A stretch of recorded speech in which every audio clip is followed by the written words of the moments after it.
Bon, bah, on reprend une série de vidéos au bout de 2 ans de Covid et en enseignant de nouveau partiellement à distance. Donc ce coup-ci, c'est des vidéos pour de la préparation à l'agrég interne. Et on va parler de séries de Fourier en essayant de rester dans le point de vue agrégation interne. Donc le premier point, c'est qu'on parle de fonctions continues par morceau. Donc et périodique pour parler de séries de Fourier. Donc je vais noter E, l'ensemble des fonctions, disons de R dans R, dans C. C'est plus simple de penser à des fonctions complexes, telles que F est continue par morceau et de pi périodique.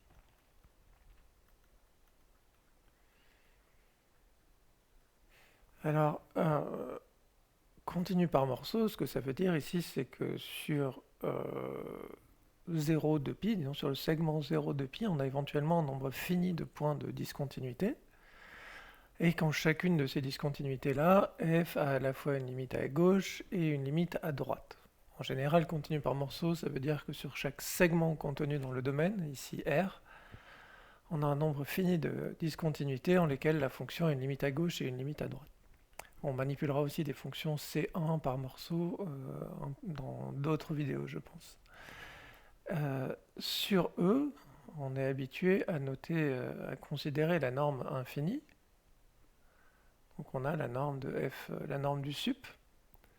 La norme de f infini, c'est le sup des modules de f de x pour x dans R ou bien dans 0 de pi, puisque ma fonction est de pi périodique.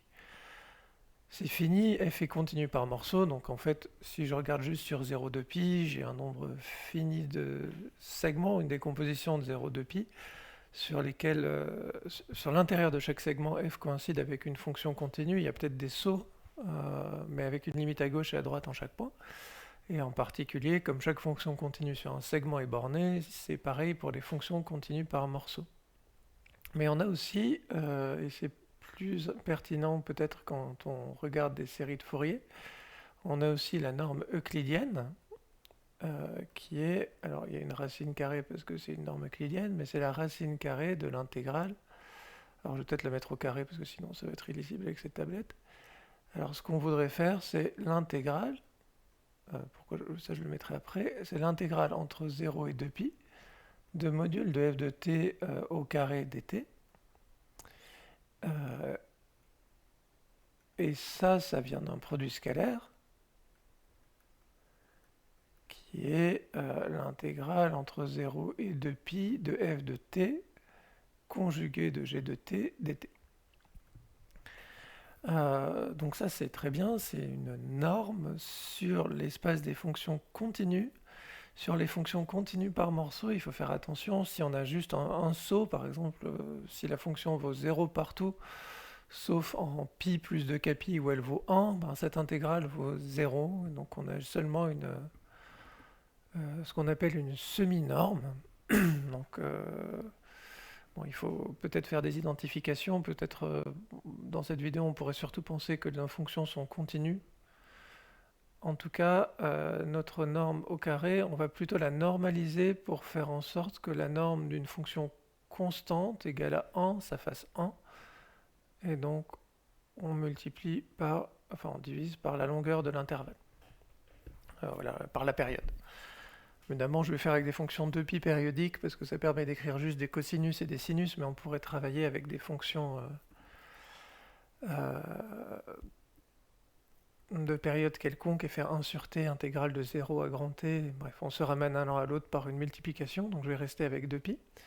Et disons que je vais peut-être changer mon fusil d'épaule pour cette vidéo et que je vais même supposer seulement que mes fonctions sont continues ici pour simplifier la notation, pour ne pas avoir ce souci avec maintenant ma norme 2 est vraiment une norme parce que si l'intégrale de f carré en module vaut 0, comme c'est une fonction positive continue, ça veut dire qu'elle vaut 0 partout et donc f est la fonction nulle. Et on a aussi un sous-ensemble que je vais appeler, disons, T grand N, pour T pour trigonométrique. C'est l'espace vectoriel engendré par les fonctions x donne exponentielle i nx, où n est un entier compris entre moins n et n. Donc ça, c'est ma notation pour les intervalles d'entiers. Ça, c'est un espace vectoriel, puisque c'est l'espace vectoriel engendré par, hein, c'est les combinaisons linéaires de ces fonctions-là, et ça, c'est de dimension finie. E avec la norme 2, c'est un espace pré-hilbertien, il y a un produit scalaire, il faut faire attention parce que l'espace n'est pas complet. Le complété de mon espace E avec la norme 2, c'est l'espace de Lebesgue L2, de 0 de pi, mais à l'agrègue interne, on reste avec des fonctions continues par morceau, donc là pour l'instant même continue seulement dans cette vidéo, donc E n'est pas complet. Donc on va faire un peu attention, mais néanmoins, Tn est fermé dans E. Pourquoi? Parce que c'est un espace vectoriel de dimension finie, et un espace de dimension finie, c'est toujours complet pour n'importe quelle norme, et en particulier c'est fermé dans n'importe quel espace métrique qui le contient. Et dans les espaces pré-hilbertiens, on a un théorème de projection. On a une projection orthogonale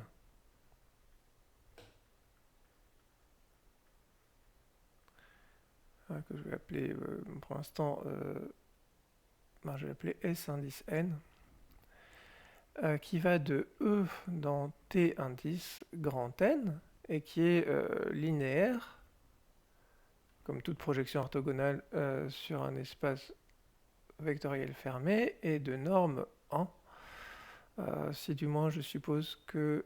Non, c'est toujours de norme 1. Donc on peut projeter une fonction, et Sn de f, c'est le polynôme trigonométrique de degré plus petit que grand N, donc l'élément de T grand N le plus proche de f en norme 2. Et par propriété des projections orthogonales, si f est dans E, Sn de f, c'est... comment ça se calcule? Ah, pardon, je devrais dire un truc comme ça. Je devrais dire quelque chose avant ça. Je vais noter En, c'est la fonction qui a x associe exponentielle inx, pour n dans z. Et là, c'est important quand on travaille sur C, de s'autoriser des entiers négatifs, c'est plus naturel. Et qu'est-ce qui se passe en norme 2? C'est parce que la norme de En au carré, quand j'intègre le module au carré, le module de exponentielle inx, x lui il est réel, hein. Donc quand j'intègre le module, ça fait 1, je divise par 2pi, j'ai normalisé, ça fait 1. Et d'autre part, si n est différent de m, quand je fais En scalaire Em, j'intègre exponentielle i n-mx, qui a une primitive de pi périodique, et donc l'intégrale vaut 0. Donc ma famille, ici, x donne e puissance inx, que j'ai appelé En un peu plus bas, c'est une famille orthogonale. Est-ce que ce truc-là veut bien défiler? Je ne sais pas. Hop. Donc c'est une famille qui est orthogonale.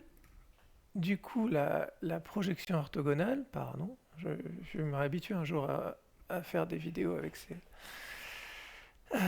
la tablette. Donc la projection orthogonale, elle se calcule en faisant des produits scalaires avec une base orthogonale, orthonormale même. On a donc pour f dans E, qu'est-ce que c'est pi n de pi grand N de f? Ah pardon, je l'ai appelé S grand N. Là. S grand N, on prend les vecteurs de base, ils vont de moins grand N à grand N. On fait f scalaire le vecteur de base et on écrit En.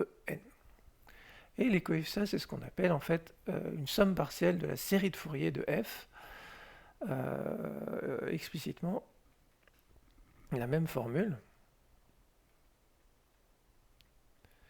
en écrivant, en déployant les notations, pour x dans R, Sn de f de x, c'est la somme pour n allant de moins grand N à grand N. F scalaire n, on a dit que c'était 1 sur 2pi intégrale entre 0 et 2pi ou sur n'importe quelle période. Une fonction périodique, son intégrale, tant que le segment sur lequel on intègre est de longueur la période, l'intégrale ne change pas. Donc ici, je pourrais mettre intégrale de moins pi à pi ou intégrale de 12 à 12 plus de pi, ça ne changerait rien.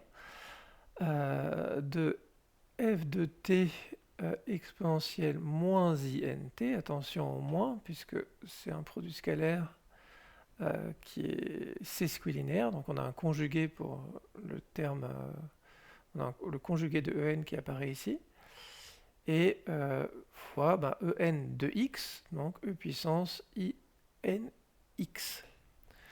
Donc ça, c'est ce qu'on appelle une somme partielle de la série de Fourier. Donc la série de Fourier, ça serait l'objet où on veut sommer sur z tout entier. Et ce coefficient-là, c'est le coefficient de Fourier, enfin le nème coefficient de Fourier,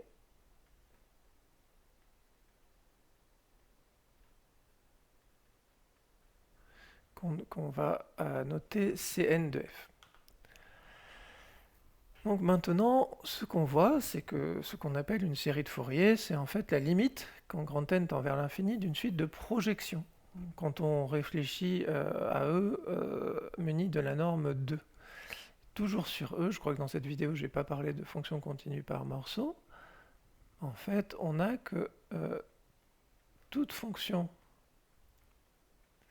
je vais admettre un résultat pour l'instant, on le verra plus tard quand on parlera du théorème de Feyer, toute fonction continue de pi périodique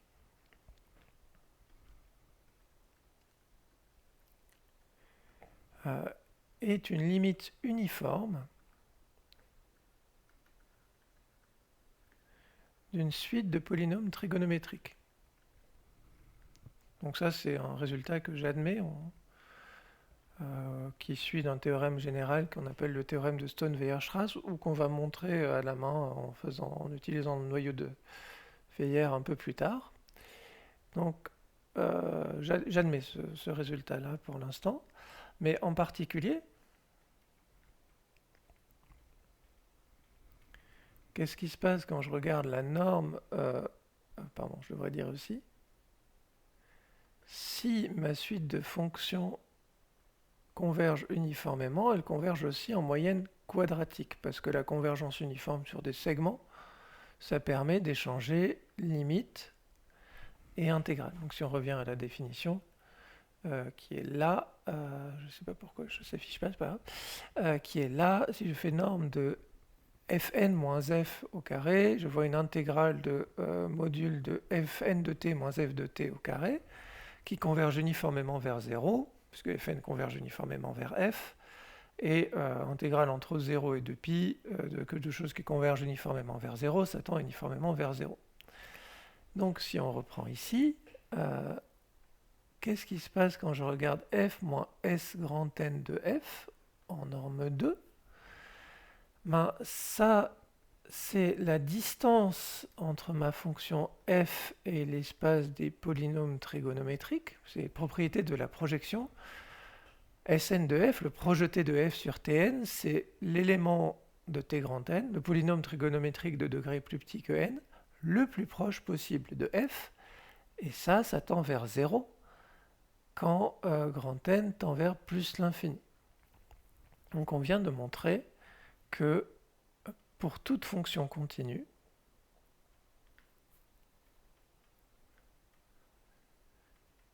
pour toute fonction f continue, sa série de Fourier, Sn de f, tend vers f en moyenne quadratique, donc dans l'espace E muni de la norme 2. Et en fait, c'est pas très dur de voir que toute fonction continue par morceau et une limite uniforme et une limite en moyenne quadratique de fonctions continues. Et du coup, même si je ne vais pas faire la preuve dans la vidéo, cela reste vrai pour les fonctions continues par morceau, ou plus généralement en fait pour les fonctions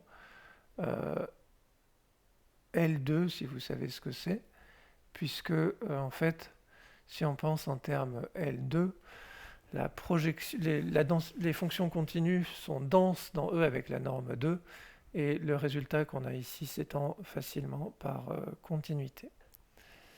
Et maintenant, la question principale qu'on a, c'est, disons deux questions. Qu'est-ce qui se passe pour la convergence simple de la suite Sn de f pour x fixé, et par ailleurs, qu'est-ce qui se passe pour la convergence uniforme de ma suite S grand N de f quand f tend vers l'infini. Donc ça, c'est ce dont on discutera dans la prochaine vidéo. Donc pour récapituler, les séries de Fourier, ça apparaît très naturellement quand on regarde les fonctions munies de la norme de la moyenne quadratique, donc disons les fonctions continues munies de cette norme-là, et qu'on projette sur l'espace des polynômes trigonométriques, ce qu'on voit apparaître, c'est les sommes partielles de la série de Fourier. Attention, quand on manipule une série de Fourier, on écrit souvent une somme pour n dans grand Z, et la convention ici, c'est que quand j'écrirai la somme pour n dans Z des fn de x, par exemple, ou avec les notations, nous, ça sera plutôt un truc du genre cn de f fois exponentielle inx, par définition, c'est la limite quand grand N tend vers plus l'infini de la somme de moins n à n des cn de f exponentielle inx. D'accord? Donc on considère des sommes partielles, en particulier symétriques, de moins n à grand N. On va montrer des théorèmes. Par exemple, on va montrer que si f est une fonction continue, c'est un par morceau, disons, 2π périodique, alors la série de Fourier converge toujours simplement, mais la somme de 0 à l'infini des Cn de f pourrait ne pas converger. La somme de moins n à grand N, puis on prend la limite quand grand N tend vers plus infini, ça converge. Quand on manipule des choses positives ou qu'on parle de convergence normale, tout ça, ça n'a pas d'incidence. C'est juste dire que les sommes finies sont bornées. Mais quand on manipule des choses qui sont complexes ou juste réelles et qui peuvent changer de signe, ça a une importance. Et donc, c'est bien la somme de moins grand N à grand N qu'on considère et dont on prend la limite. Et bien sûr, quand je parle de convergence simple, est-ce que ça converge simplement? Est-ce que ça converge simplement vers f, si possible? Est-ce que ça converge uniformément vers f? Alors pour clore cette vidéo, il est clair qu'en général, on ne peut pas espérer une réponse positive à ces deux questions. Pourquoi? Parce que si vous prenez une fonction f et que vous la modifiez juste en un point, vous ne changez pas les coefficients de Fourier. Une intégrale, ce n'est pas affecté quand on modifie une fonction en un point, ce qui est légal si on considère des fonctions continues par morceau. Par exemple, si je prends la fonction f qui est nulle partout, sauf une fois tous les 2π, elle vaut 1, la série de Fourier, c'est la série nulle, donc ça converge bien simplement, même pas vers ma fonction f.